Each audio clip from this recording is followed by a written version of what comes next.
So now we will be talking about optimal trade entry. So the optimal trade entry, aka OTE, is a Fibonacci based tool to identify high probability entry points within a retracement. So when I first started trading, I started out with Fibonacci. So I was just mixing a lot of different Fibonacci confluence to find a specific point of interest, to then say that price is going to reverse from there. And a lot of times it has worked out well, but with ICT, I actually learned how to be more precise and more in tune with that exact price level. So having OTE and all this experience at the back of my head really helps me with implementing with ICT concepts. So the key elements when it comes to Fibonacci retracement: look for the price retracements from 61.8 to 78.6. In this example that I've written down here is just 62 to 79% zone of Fibonacci. So align the OTE setup with higher time frame trends for increased accuracy. So confirm with price action triggers, for example, reversal candlestick patterns or a break of structure. So it matters because OTE minimizes the risk while maximizing reward, enabling precise trade execution at favorable price level. So combine the OTE with Q zones for timing precision. When you combine OTE with larger time frame PD array, it also increases accuracy and maximizing the reward. We have Nasdaq back at the H1 time frame.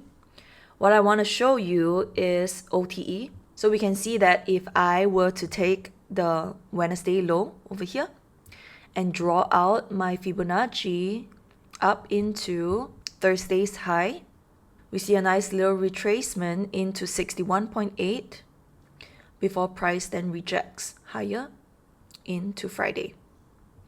So why we say that this minimizes risk while maximizing reward is because if you were to get into the market at 61.8 discount, your stop loss underneath the 100% level and your take profit just at the previous swing high, you would already get a higher than 1:1 risk to reward because you're getting in at a 61.8% discount price.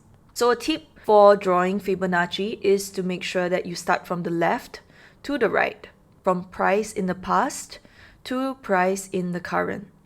This way, you actually get the trend of where price wants to go, which is higher in this case because we take a lower price into a higher price, and then this is just a little retracement into the continuation of that trend.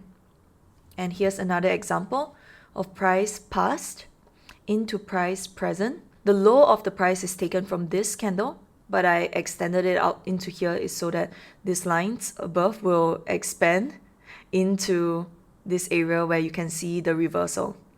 Okay, so we have price from the left to the right. Once this is set, all you have to do is just wait for price to return into 61.8 before dropping lower. In this example, on the right, you can see that there's a fair value gap over here. So what you want to do is add in more different tools to find confluence in price for you to have more conviction about your trade. And this really comes with time. You have to continuously, put yourself in the market through the wins and the losses. You just have to be right more of the times than being wrong. So next, we're moving into swing trades versus intraday trades. So swing trades are trades that run from days to weeks, and they focus on capturing the larger moves in alignment with the macro trend. And this macro trend can be like last quarter or like last year's price action.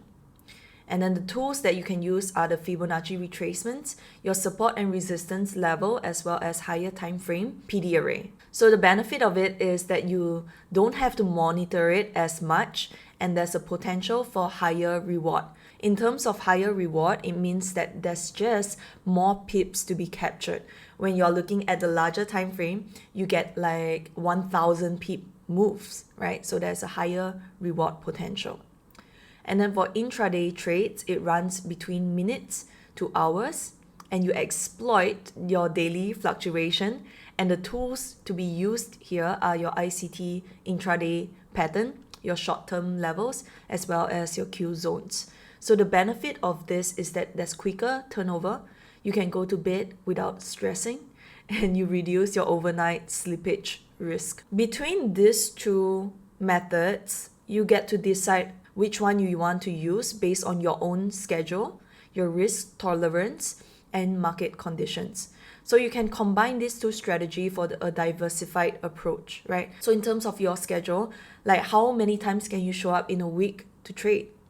Risk tolerance, when you are doing swing trading, some of your stop loss might be like 100 pips. Is your account size able to sustain that amount of capital to be set aside while you're holding on to a trade that lasts from days to weeks? And then lastly, the market conditions. On some months, right, during the lull months, it's way better for you to be intraday trading. And when there is a larger range of expanding market, swing trades might be the better trade option. So this is a swing trade example. This is a NASDAQ on the daily time frame. So using the Fibonacci indicator, I took the swing low from August and drew out to the swing high in around end of August. And you can see that this entire retracement into 61.8 happened only around September. And lastly, when the previous swing high is taken out, it's already nearing end of September.